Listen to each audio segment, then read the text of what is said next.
Öztürk İnşaat doğrusu nedir'i sunar.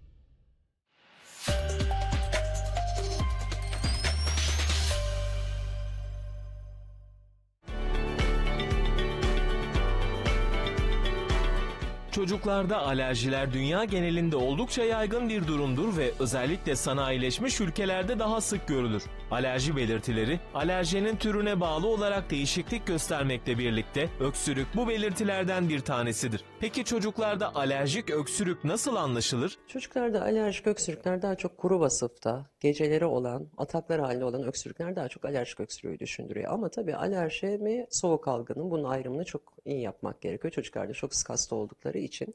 Öncelikle bir alerjik öksürükte hani bizim için tek hava yolu, tek hastalık teorisiyle alerjik nezle bulgarı, hapşırık, burun akıntısı, burun kaşıntısı, burun tıkanıklığı oluyorsa bir çocukta, gözlerinde kaşıntılar oluyorsa, çocuğun öksürükleri kuru vasıfta balgamsız ve ateşin eşlik etmediği öksürükler nöbetler halinde gelip eforla, koşunca, gülünce, ağlayınca öksürükleri oluyorsa daha çok alerjik öksürükleri düşünüyoruz. Alerjik öksürük her kişide tamamen farklı faktörlerden kaynaklandığından tedavi seçeneklerinde de farklılıklar mevcuttur. Öncelikle hani öykü çok önemlidir bizde testlerden önce. Öykü gerçekten bize bir alerjik öksürük veya alerjik nezleyi düşündürüyorsa veya çocukta bebeklik döneminde bir egzama öyküsü de varsa, ailede de alerjik hastalık öyküsü varsa mutlaka biz ev içi ve ortam içi dışı alerjenlerini mutlaka alerjik deri testleriyle bakıyoruz. Öncelikle hava yolunun girişi, alerjik çocuğun hapşırıkları, burun kaşıntıları, enfeksiyonla ilintili değilse, geniz akıntıları hani çok yoğunsa çocuğun ve o kuru nöbetler halinde öksürük devam edip göğüsten hışıltılı öksürükleri oluyorsa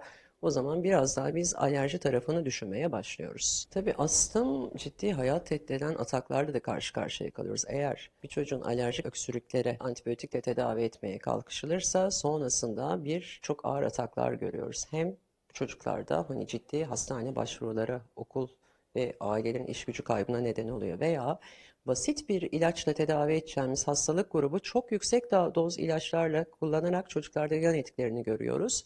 En önemlisi de düzenli tedavi edilmemiş bir alerjik astımlı çocukta bronşlarda remodeling dediğimiz böyle hücrelerin birikmesi oluyor ve bronşlarda geri dönüşümsüz hasarlara neden olabiliyor. O yüzden çocukların öksürüklerine kulak verin diye her zaman ailelerimize söylüyoruz.